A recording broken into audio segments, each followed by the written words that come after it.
Okay.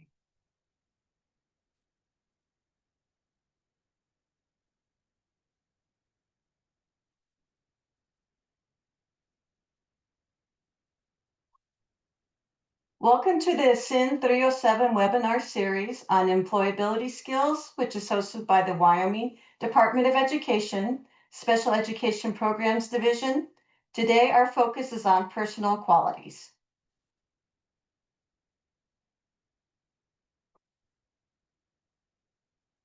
To introduce today's topic, first of all, what are employability skills? They are the skills employers consistently rank as essential skills.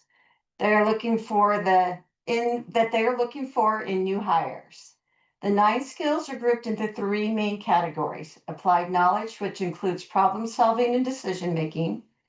Next is effective relationships, which encompasses functioning effectively as part of a team environment and having the flexibility to adapt to changing work conditions. And last is workplace skills, such as managing one's time and communicating with co-workers.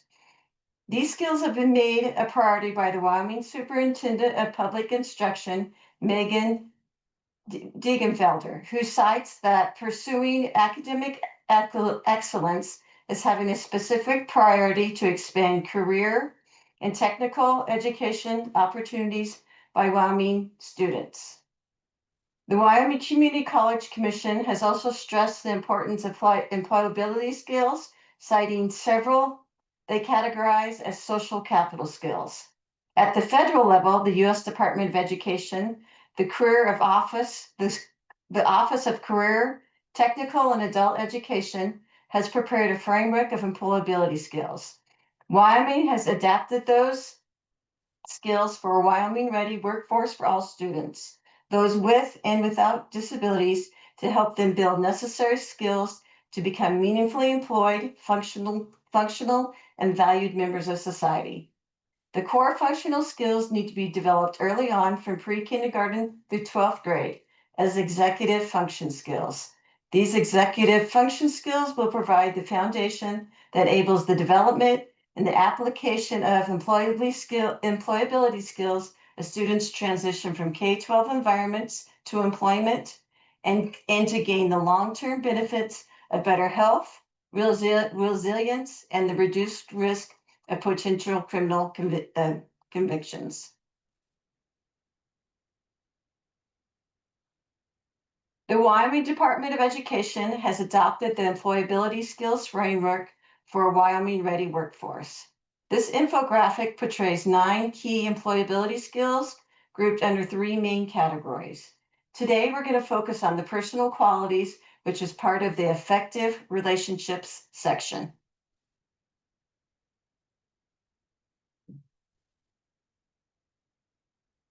Please welcome our guest speaker for the webinar, who will guide us through what these skills look like, provide application to write these goals, and to give strategies to develop these skills.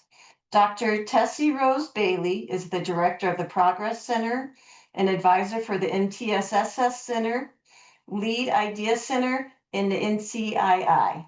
She has supported numerous states and districts in implementing education requirements and tiered systems of support, along with conducting hundreds of workshops and presentations on implementation, as well as developing many technical assistant resources and training materials. Please welcome Dr. Bailey. We'll turn it over to her. Thanks, Stephanie. And I just did get a message in the chat that the actual chat feature itself is turned off for participants. So I don't know if Jennifer, we can turn that on so members can respond in the chat box for others to see.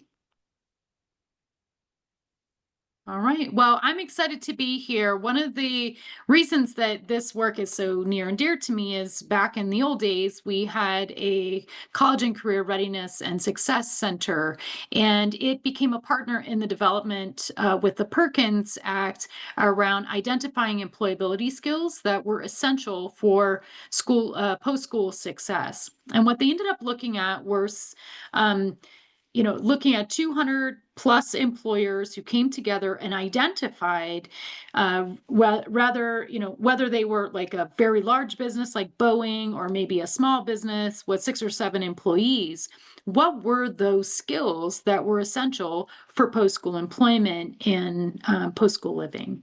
So what I'd like you to do is we're trying to figure out the chat feature. You can use the Q&A if you'd like and include that, but just share some of what you see as essential personal qualities that are essential for employment. I mean, you run into people all the time when you go to the grocery store or to a restaurant.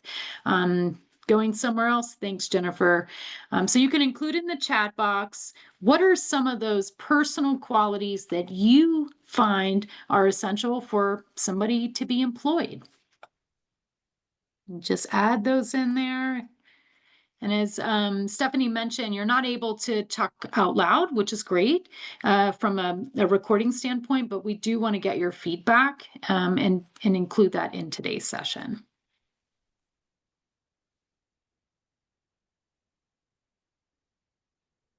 Don't be shy.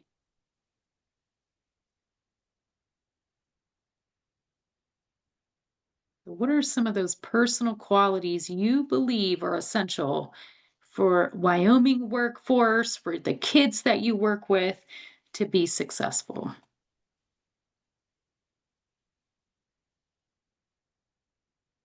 I'll just say one of mine is responsibility, that a kid shows up on time, knows when they're supposed to be there.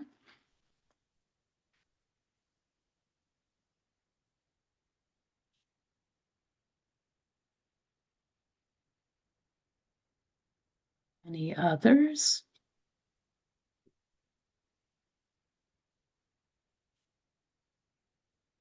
I'm going to assume the chat feature is working.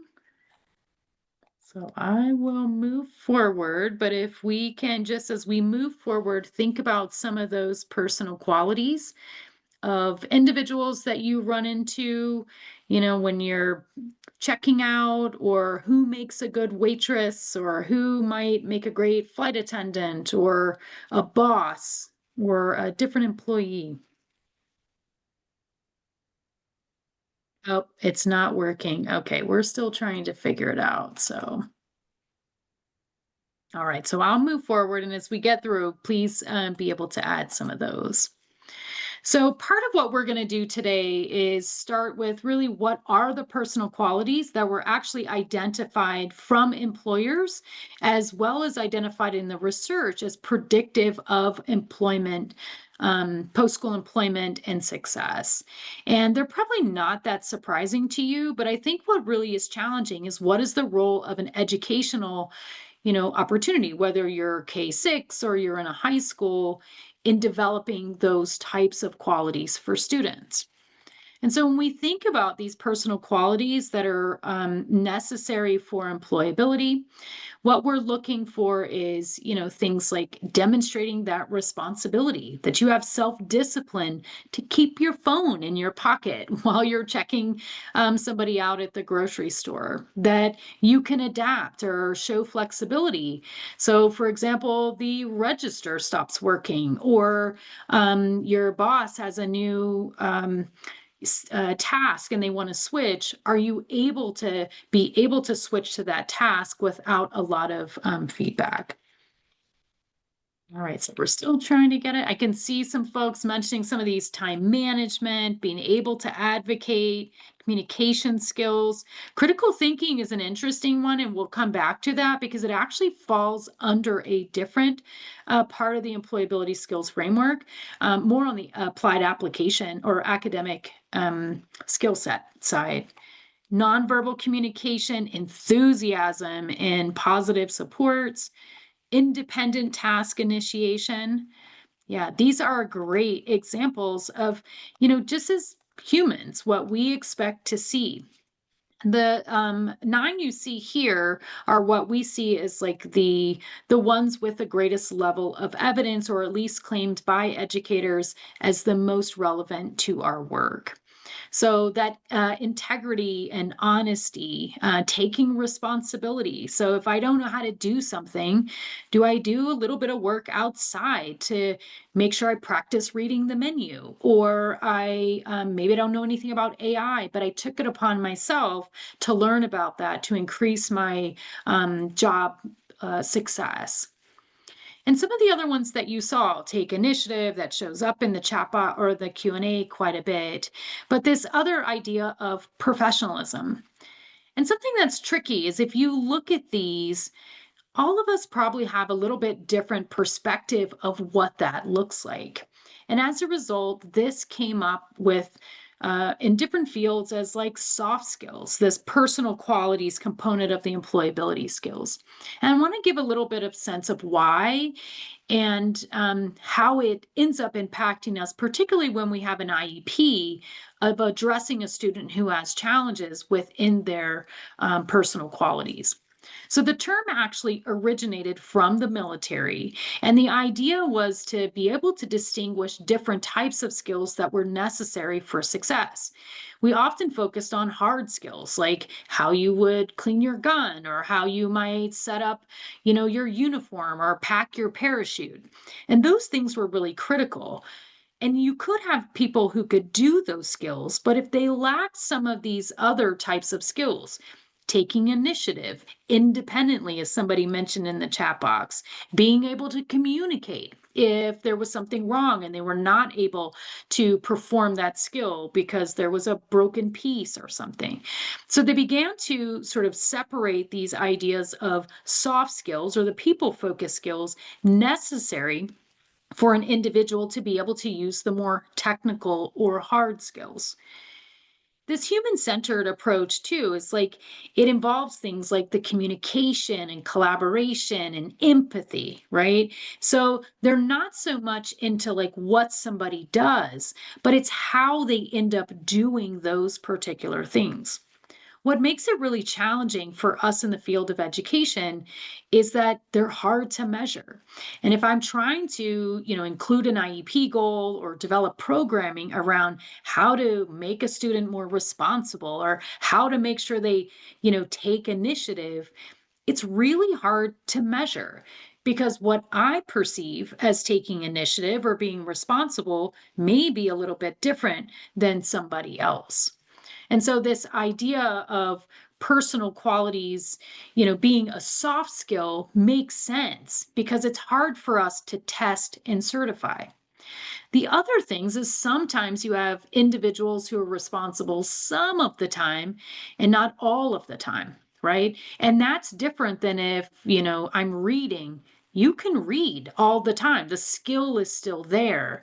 And we often don't see a one day you can read and one day you can't, like you might see with personal qualities, where the kid might take responsibility one day and not take responsibility on a different day.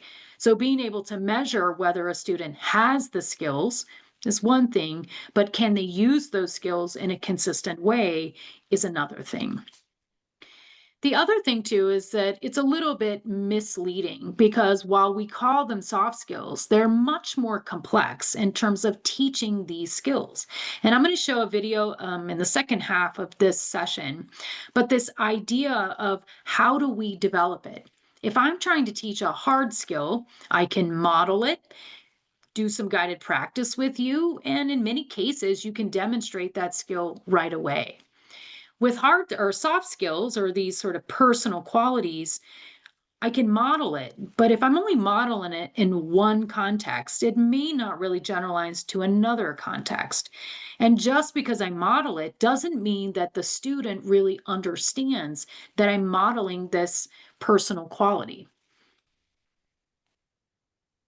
All right. Sounds like we got the chat box working, which is super awesome. I'm so sorry for that. We'll figure it all out later. But we're going to do a little bit of back and forth. So the chat box will be really critical to our engagement. But I do want to thank you all for sharing some of your visions of what are personal qualities within the chat box or within the Q&A. So we talk generally about the importance of employability skills and helping students gain employment, but most importantly, maintain that employment. But personal qualities are actually listed among employers as some of the most important skills that we would expect students to have to be able to move into a um, any type of work environment. And part of that is because these are hard to teach as kids get older, where teaching technical skills, you can do that through practice and coaching. Now, if we look at what employers really think, they believe that these types of skills help employees be able to manage challenges, setbacks, and conflicts in a much more feasible way. While we would love to have, this same sort of rote memorization that they could just step into the job skill, that's generally not what happens. While most of the time things go well, we tend to have little mini crises. In some cases, we find that those are the things that make work exciting, but in others, people find them very anxiety driven. They shut down, they're not able to adapt, and that can affect our bottom line in terms of budget or making sure. I mean, imagine if your pilot sort of was not able to adapt when there was a storm, what would happen? The other thing is they find that folks with these personal qualities have this willingness to learn. And I think those of you who've been in the field of education, even for the last 20 years, but even for the last 5 years, have realized that things are changing rapidly. The way students use iPhones, AI, the way that we view education from a virtual standpoint or face to face. And so, this willingness to be able to learn and take initiative to learn that is what helps a business be able to sustain and navigate what's always going to happen, which is changes to our general, sort of community context. And employees find that workers who can adjust to these change actually help companies stay competitive. And I'm sure you see in different work environments, like if I only want to do a particular skill, and I'll just take logging for an example, because in the 1980s and early 1990s, people could just do logging. They were professional loggers. And because they were not willing to adapt, unfortunately, some of them ended up being able to lost their jobs. And then those companies ended up sort of dismantling or disappearing. And I'm sure in Wyoming, you have some very close community examples of where this is happening. Employees who demonstrate that responsibility and self discipline also have a reduced need for oversight. So I could staff, my restaurant with less people and a single assistant manager if my employees can take responsibility and can work independently. So it's a cost saving measure. And then finally, I think for the worker themselves, it leads to higher wages and job satisfaction because we understand how we fit and we're able to adapt. And if we don't want to do these things, we sometimes move up into upper management or maybe start our own business. Now, sometimes people confuse personal qualities with personality traits, and I want to make clear these are two different things. And employees, depending on the type of work, actually assess both of them. And if you look at the comparison of the two, you'll see that the biggest difference is personal qualities can be taught, where personality traits tend to be more stable and are really hard to change. And I'm sure you have family members who you're like, oh my gosh, that's just their personality. They're a little, forward, they're type A or type B. Like we define these types of personality traits.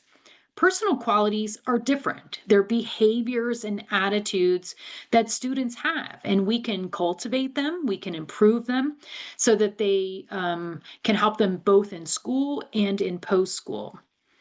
The other thing is they can be practiced and strengthened over time. So I'm sure all of you either have your own kids or you're working with kids in which you have kids who just aren't responsible. They don't turn in their schoolwork on time. So that is a teachable skill. I can teach a kid a strategy or use some sort of assistive technology like a timer that would help the student be able to turn their work in on time. Now, trying to change whether you're, a go-getter or you are have a dominant personality, there's often not much I can do with that, except for helping the individual student become more aware of how other people interpret those personality traits. But I don't want to change who people are. I just want to change the qualities that are necessary for successful employment. You can see some examples down here. I'm an extrovert sometimes, and there are some people who are just shy and are introverted. Those are often not things that we can change, although we can teach strategies to individuals, but we can teach self discipline. We can teach integrity. We can teach skills for adaptability and that willingness to learn. So I want you to just think, of those personal qualities and what you're already doing in your school. To what extent do you intentionally teach kids those skills within your context? And then so now I know that the chat box is working. You can definitely use that to share some of the things that maybe you're doing, or maybe you haven't even thought about it. And as you're writing, I'll make clear that, when No Child Left Behind was enacted, what we saw was a shift from the explicit instruction and development of these personal qualities to a preference for teaching more academic based measures. And as you saw at the beginning with Stephanie, that applied academics really is only about 1/9 of what employers find as critical for post school employment. Just like personal qualities is really a part of it, but has a huge weight on whether we would hire a person or maintain their employment.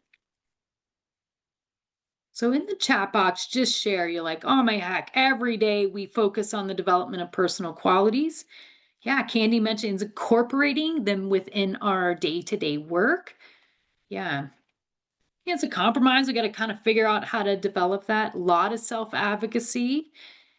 Yeah, that working independently. And I'll just say, as we feel more burdened to teach more kids, we did find in some schools that there's like every minute of every day a teacher is teaching. But if we really look at the development of these skills, kids need time for independent work to practice starting an independent task, finishing an independent task, and they can still get feedback. But this also gives teachers an opportunity to step back and be able to observe how those skills are developing for students.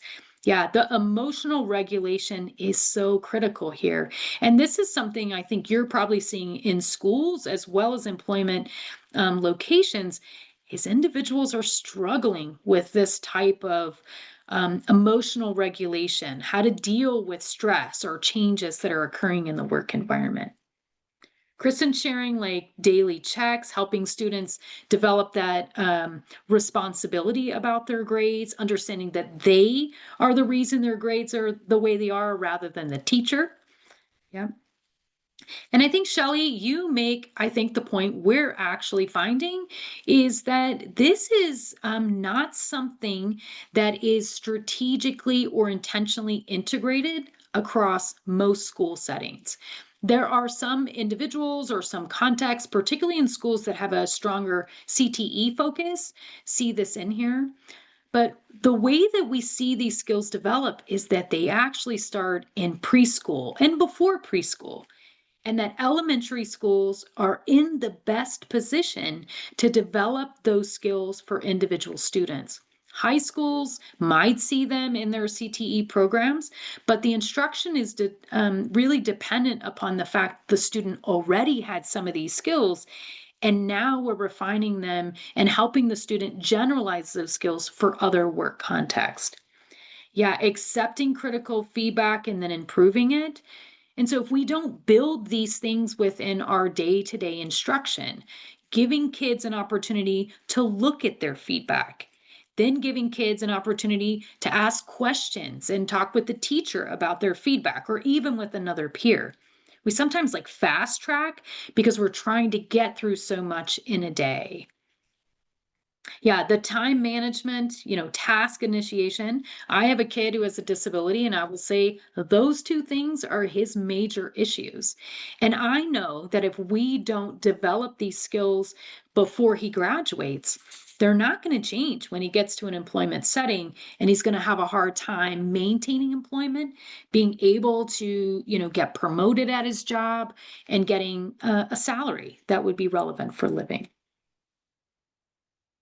So I wanted, before we move on, just to see, what questions do you have about personal qualities? Like thinking about what's happening in your context, maybe what you've seen or the students you deal with. What are some of those sticky questions? Or, I'm wondering, why do I need to do personal qualities? Oh, and I want to share, Diane, you're going to see that here, this daily job responsibilities. That is a skill that, or a strategy that we have traditionally used, but kind of went by the wayside in terms of consistency across all classrooms. But that is a great example of building those skills. So Candy's talking about a free resource called My Career Tech in your CTE classroom. Excellent. And that's where I think what Shelley was sharing is that depending on where you fit within a school setting, you may not get access to any of this instruction. And in some cases, like if you're in a 18 to 21 program or a specific CTE classroom, you may get it every day. And I think to what Steph was saying at the very beginning, if we really want Wyoming students to be ready for, an adapting workforce, we need to make sure that all students have the opportunity from pre-K all the way to graduation to develop these skills over time.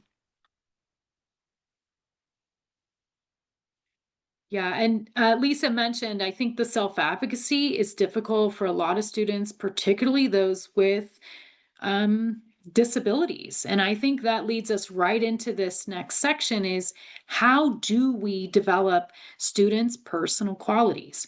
So you see a list of examples here in the chat box, and they're great examples. But I think for, the last maybe 2 decades, we've tried to put instruction down to a curriculum, for example. Well, what is the curriculum that we would use for personal qualities? And there's not really a curriculum. This is, in a sense, teaching students how to be humans, how to function within your classroom, how to function within a school setting that will then eventually translate to post-school setting. And Stephanie mentioned this idea of executive functioning. And so I want to share just a short video because the development of executive functioning, there's a lot of research in terms of how we can strategically teach these skills and develop these skills over time. You'll see in the video that these are young students. So some of you are probably like, well, I'm in high school. What does it matter? Your students who are struggling with these personal qualities in high school, it's likely because they didn't get access to that explicit instruction early on in their careers. And that's kind of what we're going to talk about following this short video. So this is a great video. It was actually released some time ago, so it's not new, and it's not that we're just now focusing on executive functioning. The research actually is decades that indicate that these are the things that are most predictive of school success as well as post-school success. And if you think about a student who has a disability and you look at the primary impact of the disability, it generally falls along some of these things. So if I'm a student who has an other health impairment as a student with ADHD, these are the skills that are preventing the student from ultimately accessing the academic curriculum. Or I have a student with autism who's struggling with this mental flexibility, or some other impairment that looks at this ability to make changes in thinking, learning disabilities in particular. So, this idea of addressing executive functioning skills is probably one of the most important skill sets that we would see in an IEP for students to be able to reduce the impact of their disability and ultimately benefit from academic instruction and be able to transition into the post-school living. So we're going to just talk about as we, do the second half, are what are some explicit strategies for what this might look like. And I am going to share some free resources to help you think about how best to develop it. But one thing you probably noticed from the video is that she wasn't really using a curriculum. It's the way that we set up the classroom management, the way that we set up the expectations within our class that really determine whether students have the opportunities to develop those personal qualities over time. And something else she pointed out is that they really start to develop in that early, pre-K up to third grade. And as the student moves through their career, their educational career, those things refine. They practice generalizing or adapting to new context. One thing from a strategy standpoint, as educators, we also need to model that behavior. We can do things like think aloud. Oh, I got to make sure that I turn in my work in time because it will affect in this way. I need to make sure that I clean up my space because if I don't, it will affect other people. And we see this in really highly effective classroom management strategies that allow students to be more independent, which reduces a teacher's need to provide greater oversight.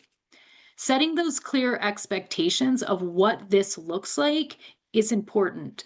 These words, I think we assume other people know what they look like, but it's kind of abstract in a sense, right? Thinking about self-discipline. I have a high schooler, we talk about self-discipline, but if I asked him to describe it to me, he's not really going to be able to do that, although he might provide me some examples of what it looks like.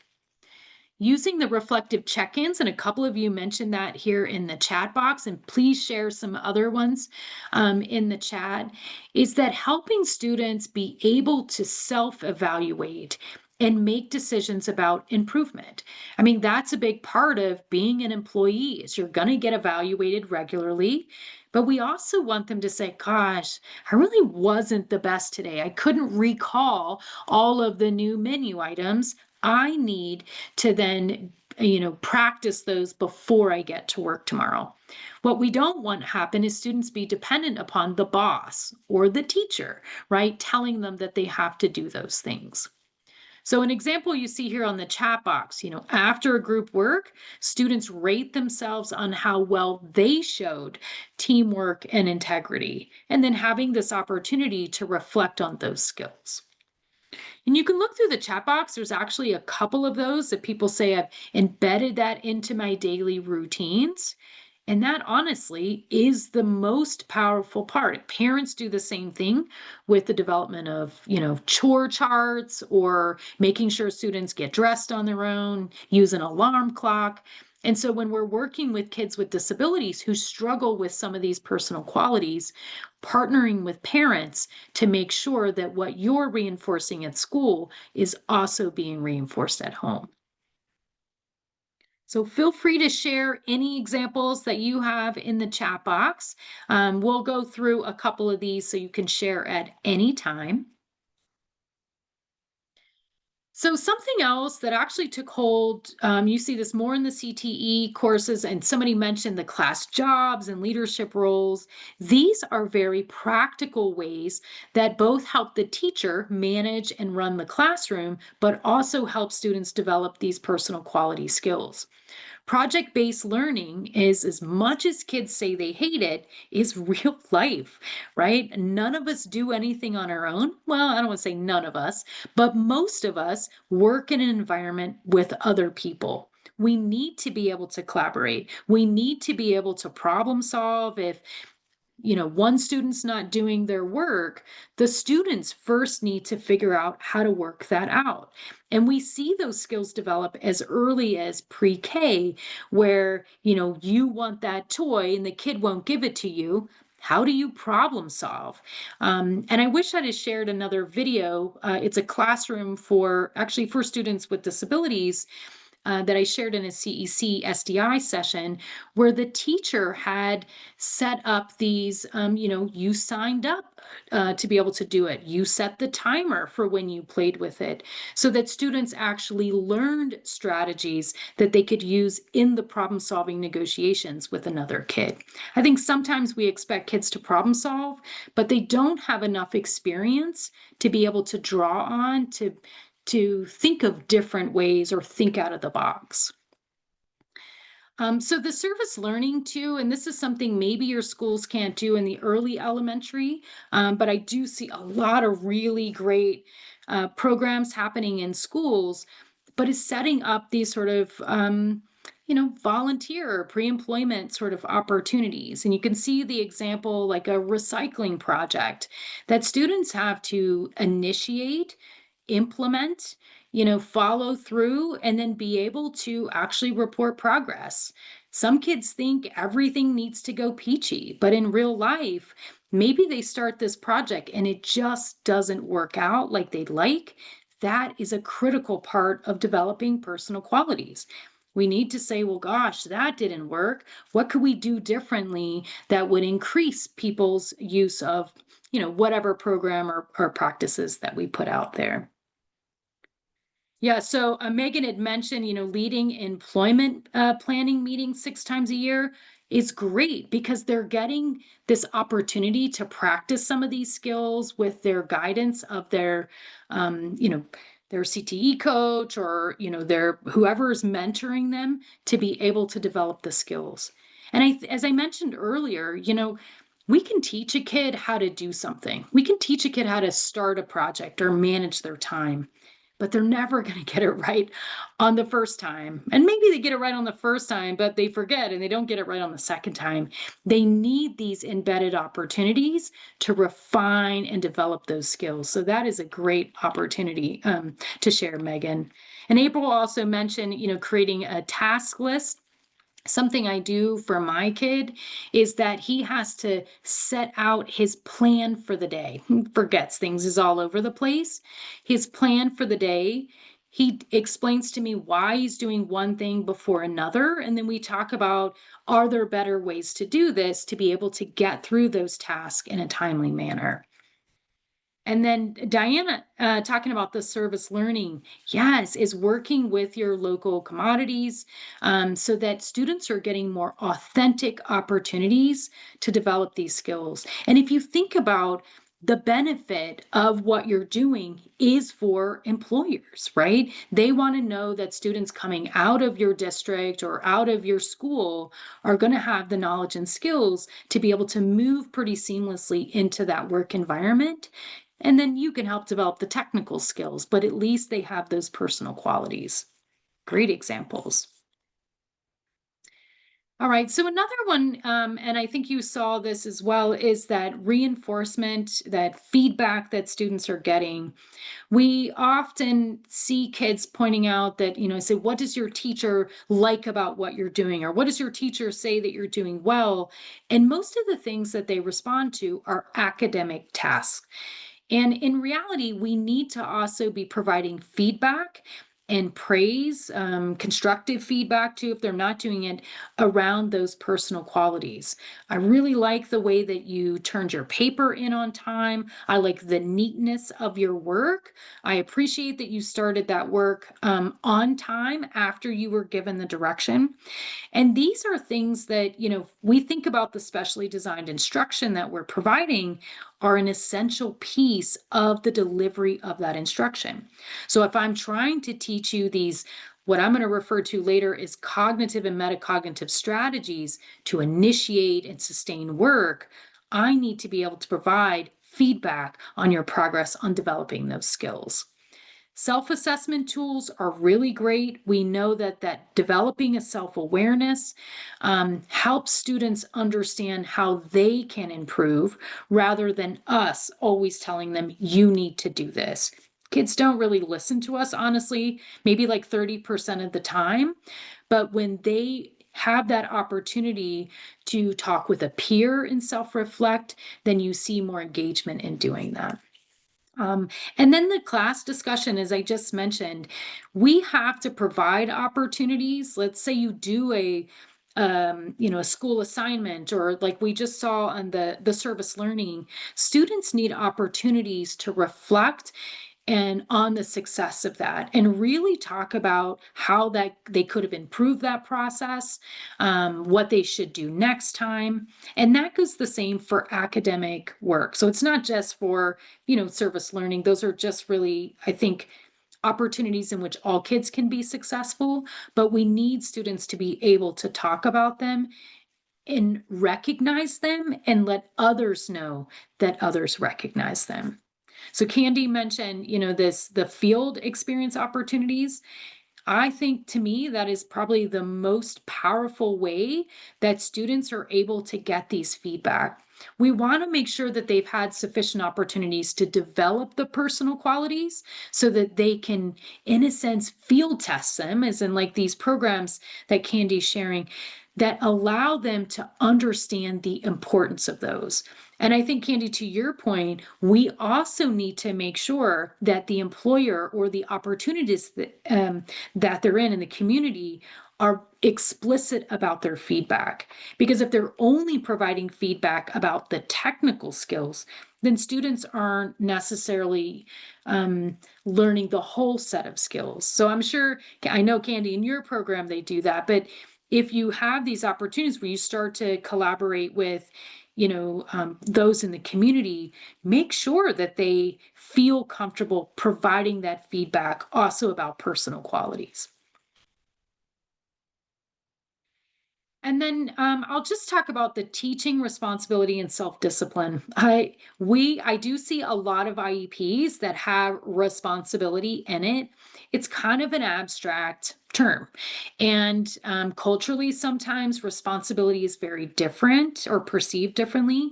So let's say I have a parent who does everything for their kid. You may see that the kid needs more responsibility, but the parent may not see that same need for that. I remember I had a student who started with me in kindergarten. I taught K-6 special education, and her mom had always perceived that she would live with her post school, so she didn't need to develop a lot of these skills.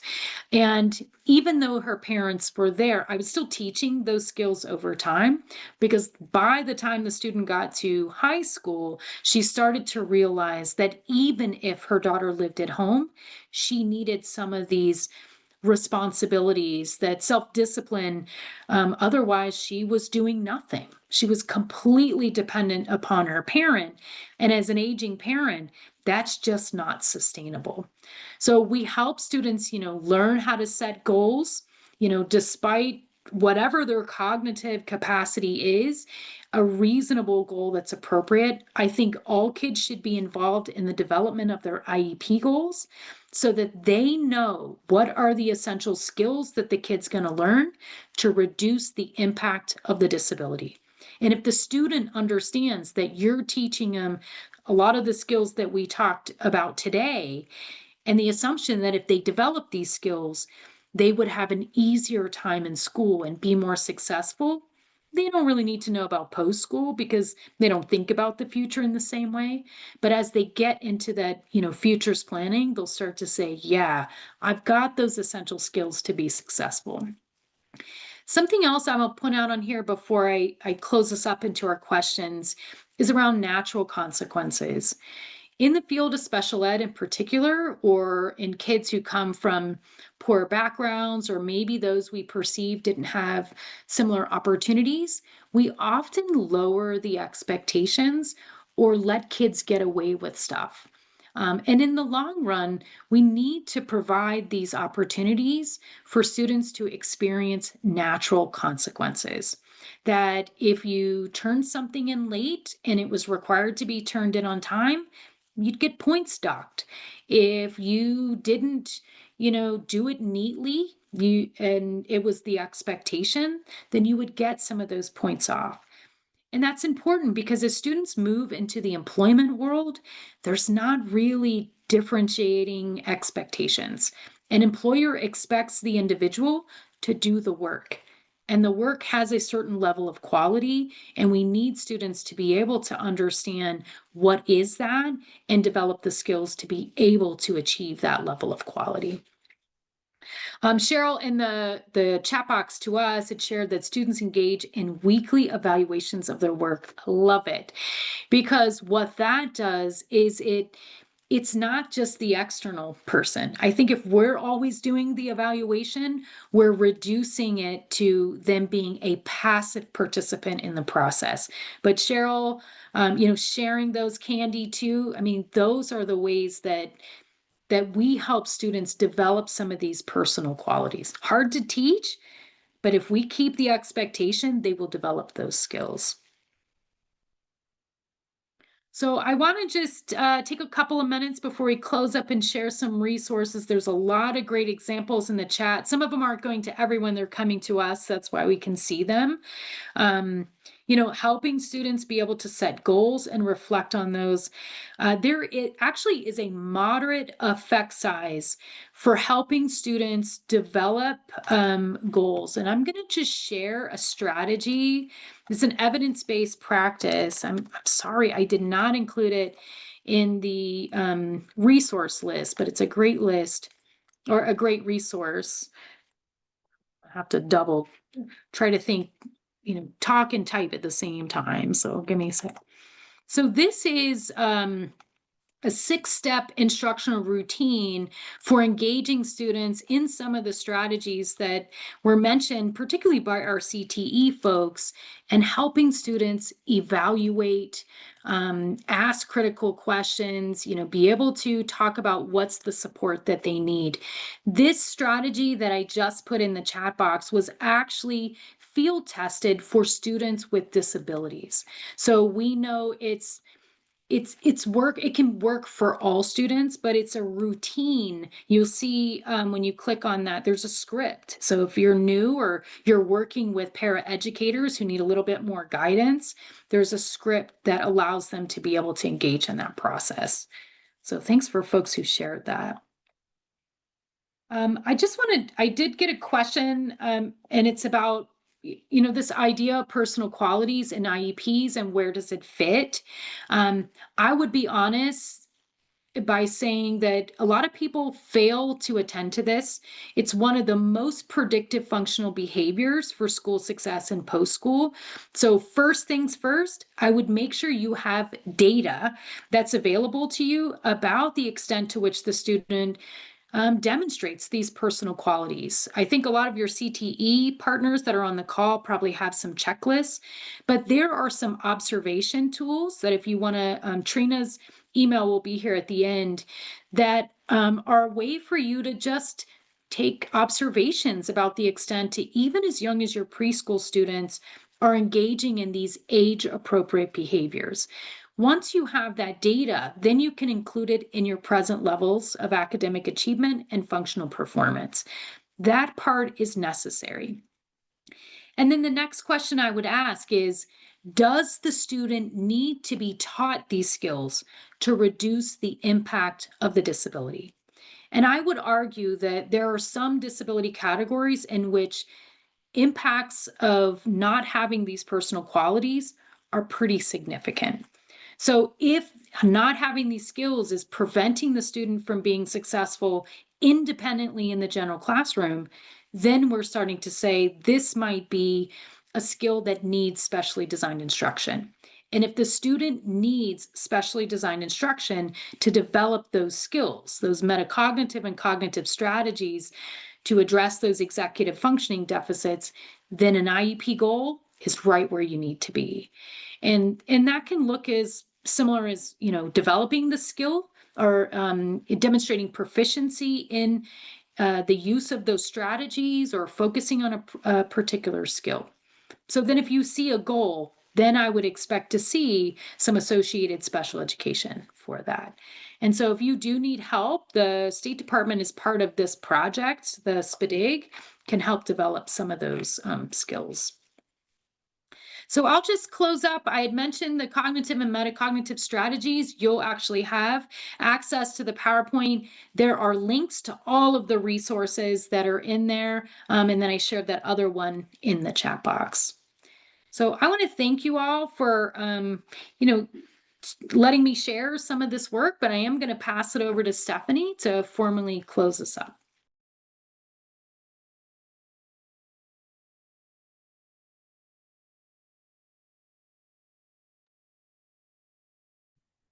Thank you. Thank you for the great presentation. And we'd mentioned, like, for more information, you can learn more. You see some resources that we've attached to this slide here. And then a good contact person would be Trina Kilty. You can see her information's listed on the slide. And then, of course, there's the SIN 307 website. And if, when you have time, we would certainly appreciate if you would complete the evaluation for this webinar. And I think you're putting the link in the chat box too. Is that correct for the That link? is correct.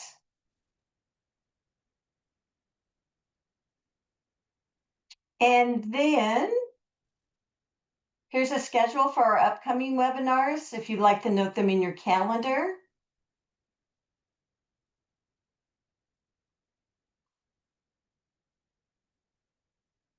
And thank you for attending our webinar today. We sincerely appreciate you taking the time to join us. We hope you found these insights valuable and you feel empowered to apply them into